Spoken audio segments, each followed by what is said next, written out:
This is part 2 of the Akashic Records. Previously we talked about what the Akashic Records are. Today we're going to talk about how to access them. Like we said in the previous episode, Akashic Records are our way of understanding that every thought which has ever been thought exists. It can still be accessed, therefore, from any space that you are sitting in. It's not like the Akashic Records exists outside of yourself somewhere. It's not like there's this organization to the universe, some database of information, a place that you go to and then you sort through it for the information you're seeking. The information in the universe, and information is really just vibrations, exists in quantum mode, meaning there is no real organization to it. You are in fact interacting with the Akashic Records all the time.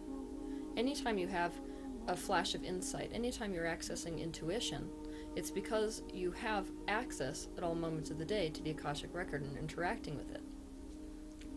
Everyone, therefore, has access to the Akashic Record. Finding the information you seek from the universe itself is a matter of tuning yourself to the frequency that that information is at. So, accessing the Akashic Records is really a matter of raising your vibrational frequency so as to be a match to a more objective perspective. A perspective which is unlimited by space, by separation, and by time. I like to think of it like tuning a radio dial to the information that you seek. In other words, the frequency of your very desire. The less resistance you hold, the higher your frequency will naturally become, because you're going to be allowing your higher perspective, the perspective of your higher self, to flow through your physical body. It's behoove us to understand resistance at this point. You can understand resistance by understanding a radio channel. Everything in this universe is being arranged, therefore put into your experience, because of vibration. Vibrations are always being matched. You can only experience that which is a vibrational match to you. And so, in order to receive what's being broadcast on a radio channel, say 98 AM, you have to turn your radio channel first, the dial which is existing within you in your own vibration, to that exact frequency. And so resistance looks like tuning it to anything less than that which you are desiring. So by tuning your frequency to 97 AM, if you want what's on 98 AM, you are in resistance to 98 AM. So what does resistance look like? Resistance looks like holding any thought which vibrates at a different frequency than your desire or source itself. So anytime you're thinking a negative thought, that's resistance. Anytime you are holding yourself vibrationally out of alignment with the very thing that you seek, as if it isn't already, you are in resistance. You must be in the vibration of the answer to receive the answer. What this means is, if you ask a question and you're still vibrating with the question, which looks a lot like a vibration of confusion, you aren't a match to the answer. So in order to get an answer from the Akashic Records, you need to put yourself in the vibrational space of A, either having the answer already. That means think about what it would feel like if you had that answer, and put yourself in that vibration. Or it means moving into a space of complete allowing or trusting of the universe, being that you give out a question and then you put yourself in the space of open receptivity, and in that space, trusting that you will receive the answer. Both of those are allowing states. Though you can make accessing the Akashic Record a goal? I think that setting a goal like that is a misunderstanding. That the majority of the time that we're talking about these abilities, spiritual abilities like accessing the Akashic Record, going out of body, it's all really a byproduct of spiritual development. Meaning that when you're finding harmony between the conscious reality that you're living in your individual physical perspective and the thoughtscapes which exist outside your physical perspective, that harmony is going to create this type of resonance which makes it very easy for you to access this more objective perspective where all of the information present within this universe exists. If you're focused on confusion, you are disallowing knowing. If you focus on knowing, you will allow knowing into yourself like a channel. Receiving any information from the Akashic Records is channeling, and all beings are channels. You are a channel to the degree that you allow information to flow through you. You want to think of it like water flowing through a channel. What you do to begin moving yourself into the space of being able to access the information you're seeking is in being open to allowing the very channel which you want to access. So that looks like, to begin with, you want to tell the universe through intention or through a question what channel you would like to open, what specific information, and then you allow it to flow through you by allowing it. What I mean by allowing is alignment. You can change out the word allowing for alignment in spirituality, because alignment is working yourself into the very frequency of the thing that you are searching for in order for it to then manifest or become an experience for you or a knowing for you. Being in a space of trust is allowing, and working your way into making every thought which goes through your head one which aligns with your desires looks like allowing. It's all about aligning with the very thing which you are seeking. I want to reiterate that when you are receiving information from the Akashic Records, you're not going anywhere. Even when you're using out-of-body work, it's not like you're going anywhere. That interpretation of travel is just something that your brain is doing upon re-entry to help you understand the experience, because we understand experience in a three-dimensional way. Otherwise, your third-dimensional brain has no way to understand what you have just experienced above the third dimension. The heart is arguably the most important interface between non-physical reality and physical reality. All information which is coming from the Akash into the human body is coming through the heart first. There have been numerous studies which have been done where a person is hooked up to devices which register activity in the brain and the body. And there are images that are selected at random on a computer and then flashed in front of people.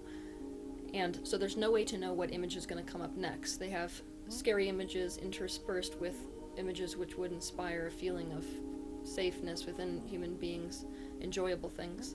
And there's no way for the subject to know what's going to come up next. What they found is not only does the human body respond to the information which is about to come up on the screen before the image appears, what also is happening is that the heart is responding first. So the heart is what is receiving the information from the Akash, and it is then communicating it to the brain, which then communicates it to the entire body.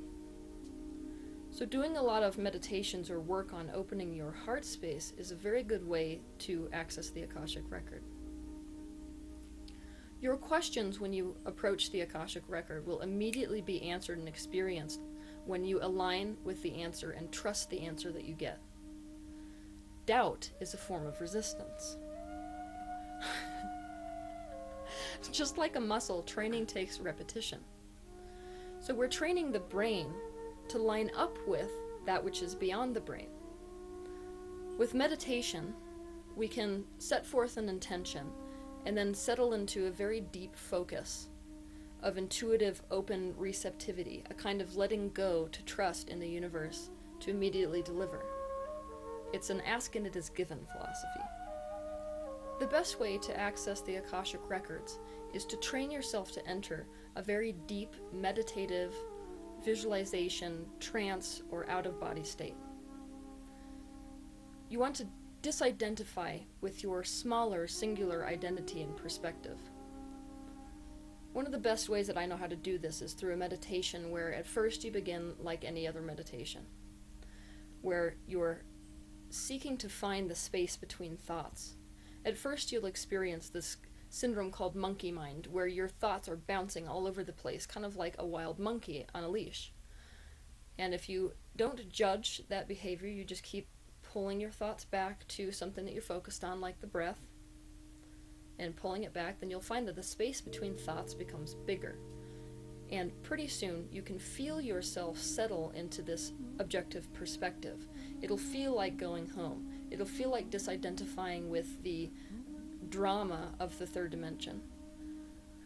For some people, they get a sensation of sort of being submersed in this very free space of darkness, a lot like space. That is the open, receptive place where you can access Akashic information. You can access it either in having your questions answered or by direct experiences where you can ask the universe to show you or to experience your previous lives. I had somebody tell me once, because I was having a difficulty with breathing, because when you're talking about meditation, a lot of people talk about using your lower abdomen for breathing, and I was having a really hard time with that. It was borderline uncomfortable. And this person told me, well, the best singers breathe into their back. So if you're having difficulty following your breathing and it's an uncomfortable process for you, when you breathe in, visualize filling your lower back with the air, with a full breath, and then letting go of it that way. If you have trouble during these meditations where you set forth an intention once you reach that objective stillness of meditation, then you want to try to reaffirm, I am ready to know, and I am open to the information. When you feel that feeling of impatience, which happens a lot when people try to access the Akashic Records to begin with, you'll feel that sort of desperancy to get to it, and the feeling of, I'm not doing it, something's going wrong. That very impatience implies that you have distrust for the fact that when you ask, you will receive.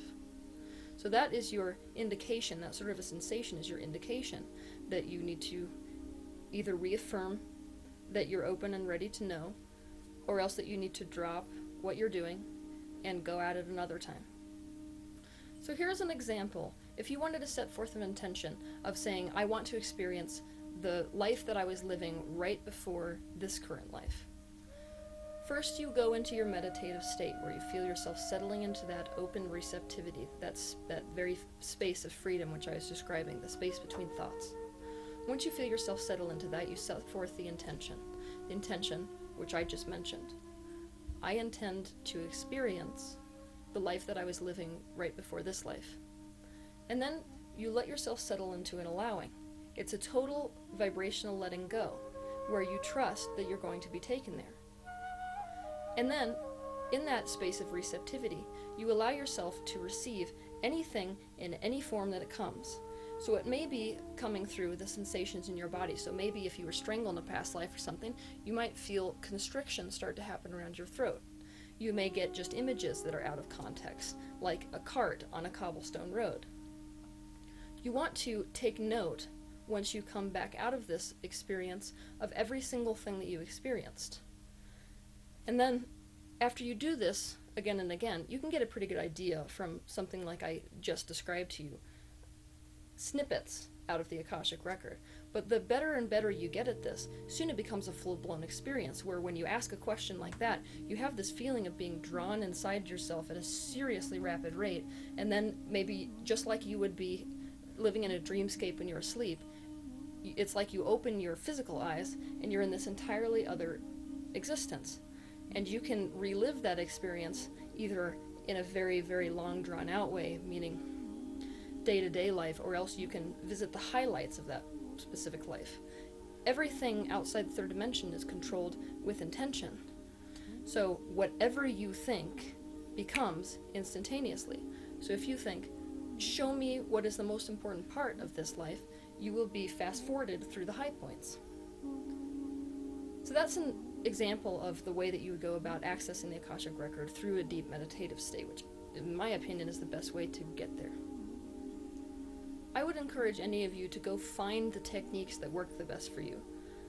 I am not kidding you when I tell you there are thousands of techniques in order to access the Akashic Record. There are thousands of meditation techniques. There are thousands of visualizations. There is no right or wrong way to do this. It's all a matter of what feels right to you. So go seek it out. Try everything. Don't limit yourself to one teacher. Limiting yourself to one teacher or looking for all of your information to come through one person is a lot like expecting the universe to operate through a space as small as a straw. The space which the universe has to answer you or to deliver you everything that you're asking for is absolutely unlimited until you define what embodiment that asking must come through. We make the same mistake in relationships. We say, my love must come through this one person.